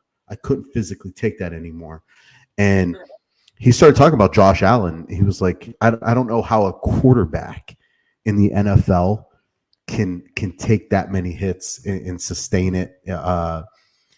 I don't think his shelf life is much longer, because you can't take that many hits, and he doesn't run out of bounds. He takes the contact, and it's just a recipe for disaster. But it was just sad. It was almost sad to hear how these guys, like, physically cannot fucking move. Like, I remember hearing a story with Jerome Bettis. Jerome Bettis, obviously, if you're not familiar with him, running back from the Pittsburgh Steelers back in the day. Jerome Bettis would play a game on Sunday and wouldn't be able to get out of his bed till Tuesday. It was so bad that he had to build a bedroom. His bedroom was upstairs. He had to build a bedroom downstairs at his house because he couldn't go up and downstairs anymore. And this is while he was playing. While he was playing on Sundays, he could not go up and downstairs while he was at home. And then how did Bettis come back on Sunday and just fucking dominate? They would literally have to rehab him. They would rehab him like every single day leading up to the game and get him better and better to where he was just good enough to play football. Like, don't get me wrong. I think there's a little bit of truth to that. But I think they also maybe overblow it. A little. They juiced I'm him not up. doubting they're They not juiced hurting. him up. They juiced him up. Like I'm not doubting these guys aren't hurting, but hurting is part of football. Like hurting is part of football. No matter what part, no matter how if you ever play football, it hurts. You have some level of hurt at the next day after a game. But I don't think anyone would not trade places with them. And I think Andrew Whitworth is, don't boo-hoo him. He's sitting on a pile of money right now.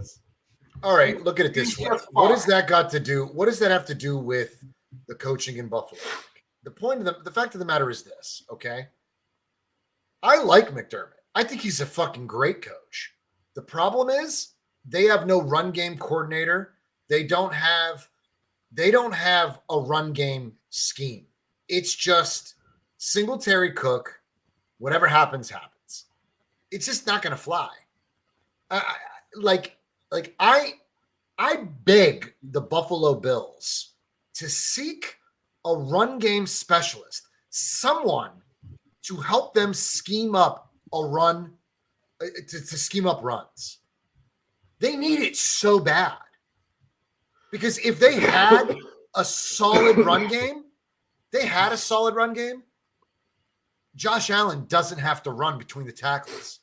It's a recipe for disaster. We've been talking about this on this channel for over 17 weeks. Okay? It caught up to Josh Allen. It caught up to the Buffalo Bills. It's just, you got to have a run game. And that's the one thing. And you know, it's crazy. I can bash the Browns week in, week out. But you know, the one thing that I can never take from the Browns is that their run game is fucking great. Great. Top of the league. Outside of that, dog shit. Yeah, that doesn't help anything. I wasn't trying to help anything. I'm saying the Browns have a great run game. They're opposite of the Bills. They don't have a quarterback that can throw the fucking ball, at least not yet. They don't have receivers that can catch the ball, at least not yet. It's not great when your coach doesn't know how to use anyone. Hopefully that changes. Oh, so that's what she's asking. Is McDermott the problem? No, I'm talking about Stefanski in that regard. But as far as the Bills, I think the Bills are fine. I think the Bills are absolutely fine. Why? What makes them so fine? That they're one and done? That they're not competing in the AFC Championship? No, because that's where they've got to go. I think Josh got to Allen, get there. I think Josh Allen got a little hurt, and it was probably more serious of an injury than we anticipated. Ever since he had that injury on his arm, he never looked quite the same. I feel like maybe a little extended period of time, like an off season, his arm heals. That's it. And they'll go back to being one of the best offenses in the league. That being said, they do need to find out how to run more. Steven. Who's Steven? I don't remember Steven. Buffalo has struggled the last 2 years in the playoffs. That's the coaching staff. Yeah, I think they just last year. I don't think they Nick, the goal was Super Bowl for them. Do you understand? John, only one team. They were a favorite. They were a fucking favorite. I don't know if you have amnesia or what. They were a fucking favorite. Only one team can make the Super Bowl, John. We go through this every time. Just because you don't make the Super Bowl doesn't mean that your season's a failure. On one particular day, some team was better than you. They lost to the Chiefs on a fucking miracle. Nick, listen, your coaching hires must make the postseason. They must grow. They have made the postseason every year. Okay. Well, guess what they haven't done? They haven't won the big game. They have not won an AFC championship game. Do you understand that? John, like I said. No, it matters. It matters. It matters. They went out and got an edge rusher, paid him a fuck ton of money. And he got hurt. Okay. Sometimes things just happen. Sometimes I'm not saying that they were an edge rusher away from an AFC championship victory. I'm saying that this team did not have a run game. They had no run game. None. And the Chiefs. You have cannot not had be- a run you- game, and the You Chiefs can't be have not had- one-dimensional in this league, bro. And the Chiefs have not had a run game since honestly since Kareem Oh my Hunt. fucking god, dude! And You're they do so, just fine. dude. Pacheco was a beast this year. Pacheco was Jarek ready. McKinnon for them was great this year. McKinnon What are was you great. talking John, about? McKinnon was You great can't in the blame him, John. You can't blame him for being a Browns fan and just knowing that sniffing the playoffs is considered a successful season. That's how he thinks. Browns. That's how he thinks, and that's how that fan base thinks. No, it's just That's how losers think. That's how losers think. Yeah, Vince. Your- Vince, your- that's right. Your thing is not Super Bowl or bust. If you didn't win the Super Bowl, there are Develop a goals team. throughout the season that you should strive to achieve. You build your roster. Winning. You have a $230 million guaranteed quarterback. You build that roster around that quarterback to contend for a Super Bowl. You don't just pay a guy $230 million guaranteed to fuck off. You just don't. All right. Josh Allen is a top tier quarterback, top Yeah. 3 in the league. Yeah. The expectation of that quarterback is to make a Super Bowl appearance And the and highest win. expectation you can have is that he's going to get you one Super Bowl. I don't give a Highest shit. expectation that you can have.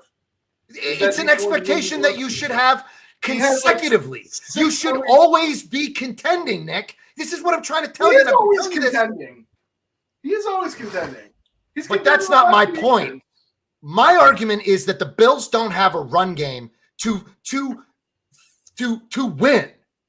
Dude, do you realize that this season their run game was garbage, And I'm atrocious? telling you, yes, it'd be nice if the Bills had a run game. It'd be nice if the Bills had a run game. That's why they lost. Even That's with why that- they could not contend. That's why they ran Josh Allen into the ground, because they don't have a run game.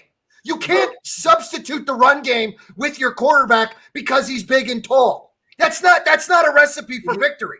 he got hurt and he wasn't as effective as he He was. got hurt because they use him like a running back. That's What true, don't you but- understand? That's true, but I don't think even if they did have a run game that they'd use him much different.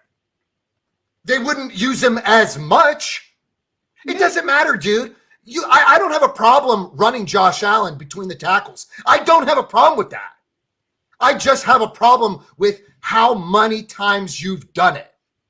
You have literally told the NFL, we don't value the run game. We're not going to invest in it coaching, nor are we going to invest in it players. They didn't value the run. They didn't. And it essentially cost them Fairly high their draft season. pick on a running back. It's funny if What you the look at fuck the is it if you don't use if you look at the trajectory of the Bills, it was almost like a complete slant downwards through the whole entire year.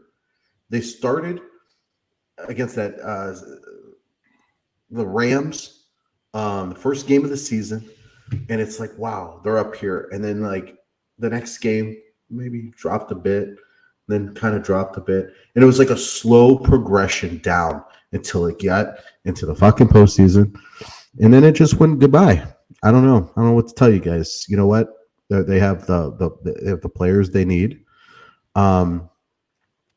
It's just sad. It's sad when there's 32 teams, can only be one winner. But There can only be one. Only one. like Ricky Bobby said, if you ain't first, you're last. You know what I'm saying? Shake and bake. I agree with Scott. They're second, they're third, they're even fourth. Somebody in that front office considers this a failure. Somebody. If it's not McDermott, it's definitely the general manager. Bobby, I was drunk when I told you Oh, that. I was high when I said that. They're second, there's third. Hell, they're even fourth.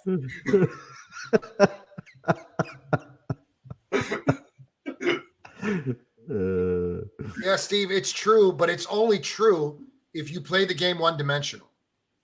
You will spiral. You will go. You're heading for a downward spiral if you're using your quarterback as a running back. it's a recipe for disaster. It can't. A quarterback cannot sustain that kind of that kind of contact for 17 straight weeks. You have to rehab. You have to. It's just the Browns are. I'm sorry. The Bills ultimately failed. It's coaching. It is coaching. I blame them for that. You know, they did not value the run, and that's all there is to it. Do you see Kansas City? They used Pacheco. They used him and used him and used him until he took off. He had one good game, and then he was kind of like, but they didn't give up on him. They kept running the ball with them, and now look what he's done. Yeah, he helped them make a Super Bowl. Let's look at what he's done. In the conference championship, the guy that you said is taking off was 10 for 26 yards, 10 carries for 26 yards. Ooh, that's a barn burner right there. Okay. How many of those were first down conversions? How many of those were conversions? I don't know. If you're only averaging 2 yards, I don't know how many 2 yard first round conversions are you having? Let's see. In against the Jaguars. Actually, Pacheco had a fairly good game that time. He was 95 yards rushing. So I give him that. That's a pretty good game. The Jaguars. What about the AFC? What about the AFC Championship game? You know, the game that matters? What about that game? The AFC Championship game, he got 26 yards rushing. And how many did McKinnon have? McKinnon didn't have a lot either. But McKinnon's not a rush. McKinnon works in the passing game. He's not. Okay. He's not the running back. He's not. Did Pacheco get yards after the catch? Did he get any receiving yards? 50 yards. Okay. Let's look at Pacheco against the last game against the Raiders. 8 for 64. Not bad. 31-yard long. So probably for the rest of his. What the fuck are we talking about right now? What are we talking about? The thing is, John keeps saying that the Chiefs got one of Pacheco. Pacheco's like he's a filler guy. He's not dominant right now. He's not a dominating running back. He's no better than anyone the Bills have. Devin Singletary and Cook are just as good as Pacheco. Yeah. Okay. I agree. So why aren't the Bills competing for a Super Bowl? Because they just got a little unlucky this year. No, the fuck they didn't get unlucky. They didn't run the ball. You just don't understand that. You just keep rambling. I came in like a wrecking ball. It's been a while. There's gotta be a disconnect between your speaker and your brain. Like, don't you understand that the entire NFL fans from all over the fucking world are wondering, why don't the Bills run the fucking football? And why are they abusing their quarterback? And I'm telling, and then you fucking spout shit. As I told you, in the last game of the season, Pacheco got 8 carries. In the other game, he got 10 carries. In the other game, he got 12 carries. Not a lot of carries. Pacheco had a total of 60 yards contribution to a Super Bowl appearance. Yes. If that to you is minute, somebody needs to smack you. It's not. He did whatever he had to do, but it's not like he blew the roof off the place. And it's also not unlike what the contributions that the Bills get out of their running backs. Okay, well, you know, we'll put a bookmark in this. We'll come back to this after next season. We'll see what kind of a season Pacheco has. We'll see. Right. I don't think he's going to do much else. Oh, he's going to be a great back in this league. You will see. I'm betting on that. I'm not betting on it. I would not use $200 You're a contrarian. You're a contrarian. Money and put it on Pacheco having a great season. He's gonna have an average season. He'll be okay. He'll contribute. But he's a contributor. He's not a star. Nick, you were in the band, weren't you? What instrument you play? Flesh flute.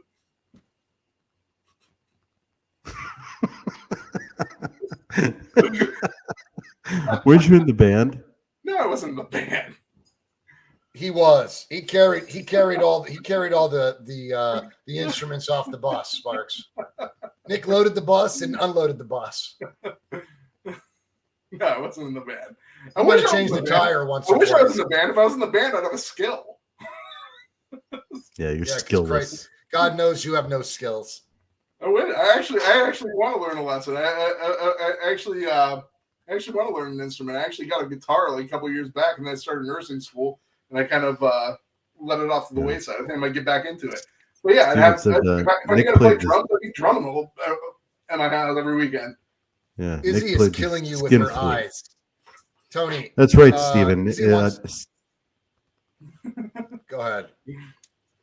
Steven, that's right. Nick played the skin flute. Go ahead, John. Izzy has a question for you regarding Diggs and his hissy fits. Every time you guys tried to run with James Cook or Singletary or featured Knox, Davis, anybody but Stefan Diggs. So basically, she wants to know your feelings on Diggs and his behavior regarding, his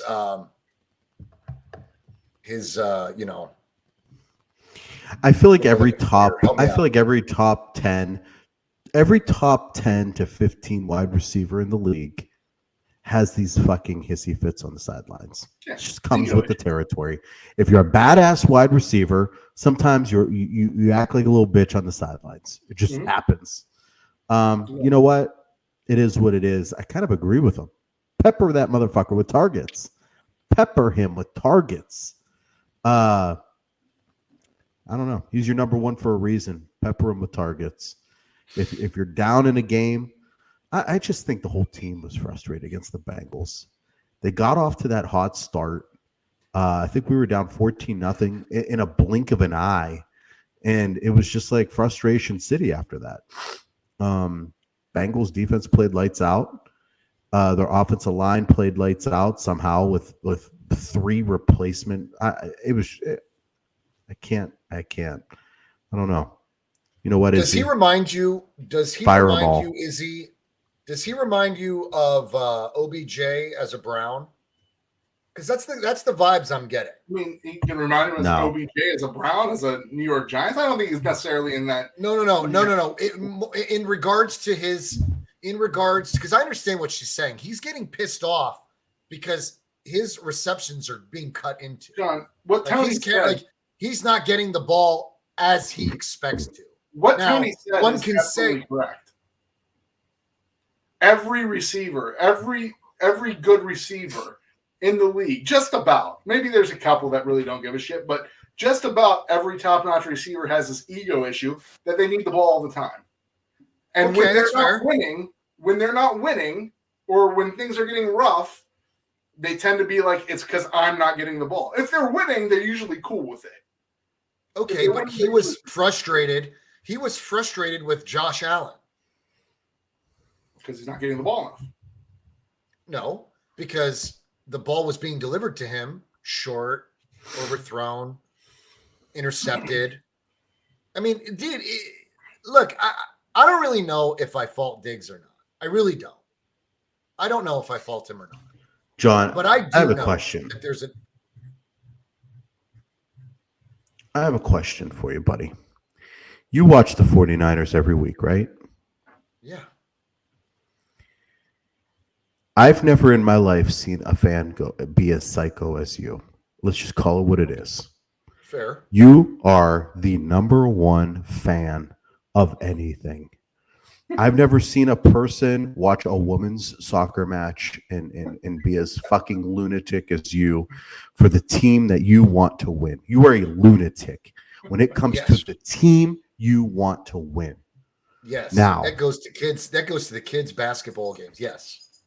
Now let's put you on the field. Let's put you on the field as a wide receiver and say your team is being beat by 14 points in the fucking playoffs at home, and you're a Super Bowl favorite. Could you imagine what you would be doing in that situation? I mean, I'm not saying that Diggs is wrong for being upset with Josh Allen. Yes, I would be fucking furious. Fuck yeah, you know I would be. I would probably hit you on national television. I'm fucking bananas. But that's not the point. I blame coaching, dude. The reason why Diggs had bad games, Scott says he doesn't show up in big games. I don't fully agree, but your quarterback is fucking mashed potatoes applesauce by a divisional game. because he's endured so much contact that he can't even play his fucking position at the top of his game. He had that one injury. They that misused him. Well, they misused him. Okay, Nick. I'm so adamant that the run game in Buffalo was a complete fucking failure. That's all there is to it. And here's another thing. As a wide receiver, it's a little different as opposed to like pretty much any position on the field is that you're entirely dependent on somebody to get you the ball. So your job is to beat the defender on you or get in soft spots of the defense. But unless the quarterback gets you the ball, it doesn't even appear that you won. So when you're losing and you think that you've beat your guy consistently, the quarterback has a tough job. He has to read the defense. He has to go through his progressions and he has to hit you when you're open. He has to find you with his eyes, and he's only got a couple seconds to do it. So, but as a receiver, you're dependent on him getting you that. So the fact that you don't get the ball enough and you're Nick, losing, it's based on timing. The ball is going to a certain spot. I'm just talking about the psyche. But I mean that's what it's all about. You run your route. It's all about timing. It's about timing. That's why a wide receiver usually seems like he's being a little bitch more than any other position on the field. Hey, John, quick question. Today is February 7th, and we're an hour away from it being February 8th. What day is your birthday fall on? Friday, the 10th. Oh, yo ho, happy birthday, yo ho, happy birthday, yo ho, happy birthday to you.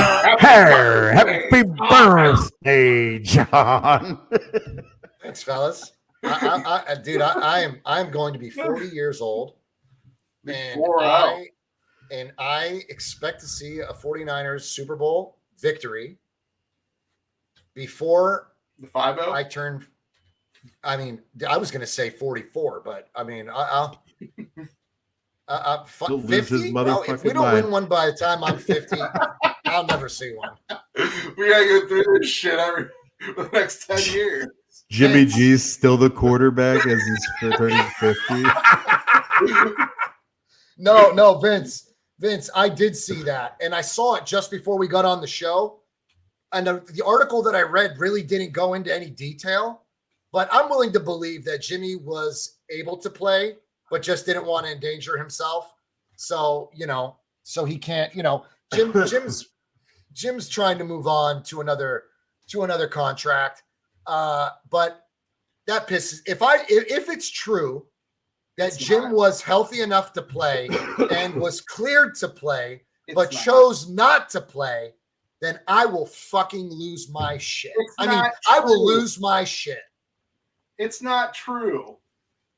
It's not. I'm not, Nick. I'm not diving into this. I'm not going down the rabbit hole. I'm just saying that you were paid as a fucking backup, and you fucking took that contract. If you were cleared to play, and you did not want to play in the NFC Championship game, then fuck you and the horse you rode in on. John, that's not something that happens. That's not something that happens. You don't get to pick and choose when you play. If Jimmy Garoppolo told Kyle Shanahan, "No, I don't feel like playing," I don't know. I don't know what sparked their argument or their disconnect. I don't know what sparked it. I'm completely. I could be completely wrong. Okay, I could be completely wrong. I don't know what happened.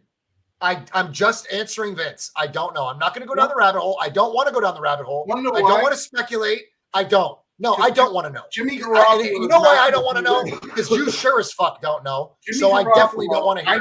I know Jimmy Garoppolo. You don't know shit. I know Jimmy. Jimmy Garoppolo is not going to do that to Kittle. He's not going to do that to McGlinchey. He's not going to do that to Kyle Juszczyk. He's not going to do that to Christian McCaffrey. He loves those guys, and those guys love him. What do those guys got to do with his next contract? and his health. He's not going to leave them out in the cold when they have a possibility of going to Super Bowl. He doesn't have any problem putting their health at risk. He doesn't put their best intentions in. He throws hospital balls. He doesn't have their health in his best interest. So fucking miss me with that bullshit. Hospital balls again. I don't want to hear it. Jimmy's a good guy. There's a reason why those guys love him. You get your fucking head out of his lap. Kyle Shanahan. You can come back. Kyle Shanahan loves him, which is the reason why they brought him back instead of cutting him loose, and the reason why he had him as the backup quarterback. Later, Steve. Thanks for joining us, man. We appreciate you. What's up, Mariah? Good to see you, fam. Look, I don't care. I don't give a fuck about Jim. I don't give a shit.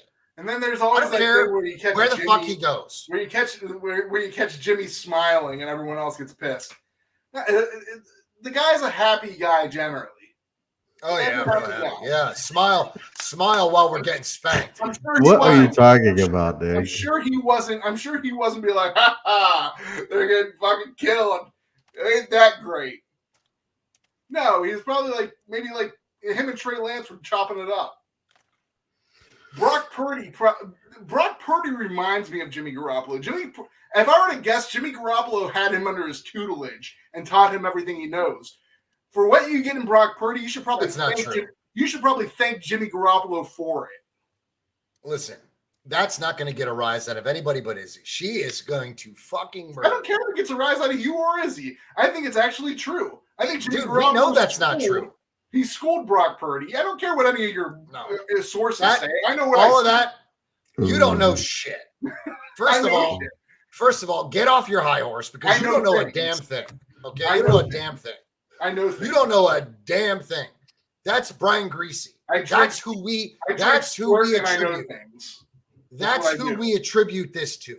We attribute Brock Purdy's success to Brian Greasy. Goodbye, motherfucker! Izzy asks for it and Izzy gets it. Scott, when's your birthday, buddy? Scott's a fellow Februarian. Februarian. I totally made that up. I don't even know if that's really a word. I liked it. Mariah, always a fan of Nick going to the penalty box. Mariah, she lives for it. There's times where Izzy will be like, "Hey, Nick, you actually had a good point just now." Something along those lines. Like she'll throw comments out there where she's still you could tell she still doesn't hate Nick, but doesn't really like him, but she still gives him credit. Mariah fucking hates him. Mariah will be on her show and start talking shit about Nick.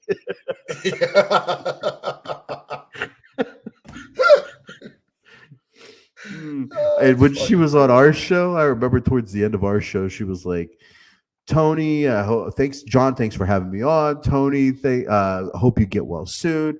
Nick, well, yeah, whatever." Fucking hates him. You know what? I do too. I can't blame her. I fucking hate him too. 25th, man, Scott, that's close. That's just a few days after my pops, man. We get that's a good week, my man. That's a good week. That's why I like you, Scott. That's why I like you. Scott, remind us when we get closer. I think Christy that normally joins the show, wasn't it? I think I saw on I think she was on, I think Breezy wished her a happy birthday earlier today. It was Christy tonight. It was Chris. Is it? I feel like we should give my personal bodyguard a happy birthday if it's her birthday.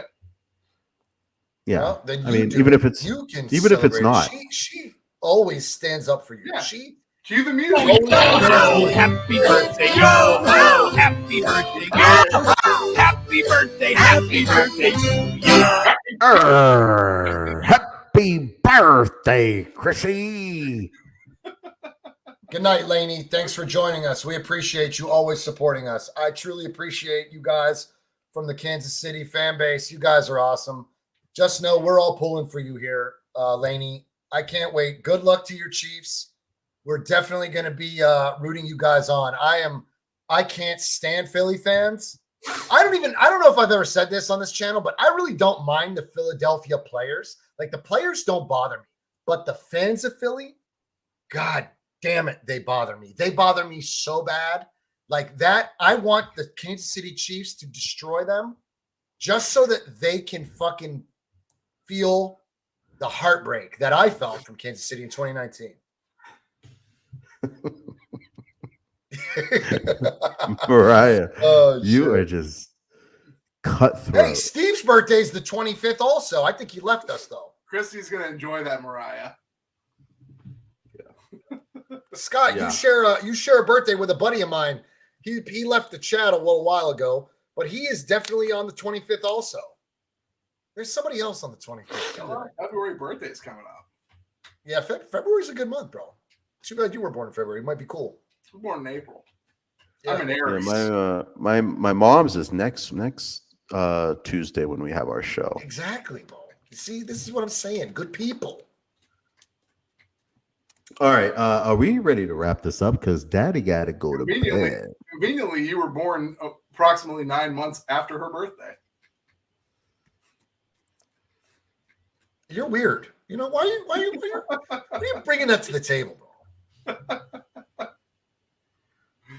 Listen, Tony's not a February birthday. It's okay. That math checks out. Okay. that math actually checks out. Yeah, I don't know what else to say to that. My dad must have been like, My mind's telling me no, but my body's telling me yes. Big Doug, good to see you, my man. Good, Big Doug, my man. Listen, Big Doug's a Kansas City fan. He's a Kingdom Live, regular, and we're wishing you the best, Big Doug. Good luck to your Chiefs, my man.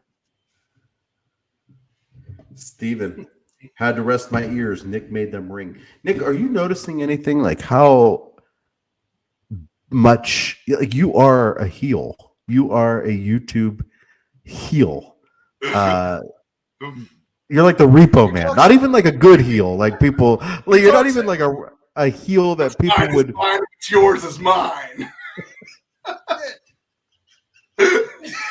Mariah, Mama was getting that birthday sex. Yeah. Oh shit, that's weird. Pretty gross. That is gross. That's super weird. gross. Yeah. Good luck to the Chiefs, man. Good luck to Scott, Nick, Bo, Laney, Big Doug R. Truly hoping you guys pull it out. Good luck, man. That's all I gotta say. Are we done? Oh, cheers, my man.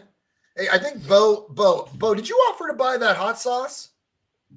I think Bo's offering to buy the hot sauce. He's putting us in an early grave. We'll probably just send that back to you after.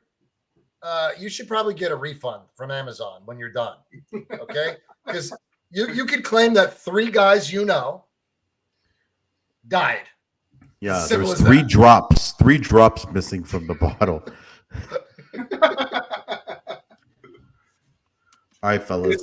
Izzy, when it's Super your Bowl birthday, Sunday. Izzy, when it's your birthday, I'm going to do the dueling Izzy. banjos in Izzy, Titan Nick's Lake. gonna have. Nick already told me on your birthday. Izzy, Nick told me on your birthday there's gonna be Freddie 10 Whitey's in a minutes. cowboy hat. There's gonna be assless chaps and a cowboy hat. 10 minutes of dancing for you. It's gonna be incredible. Oh God.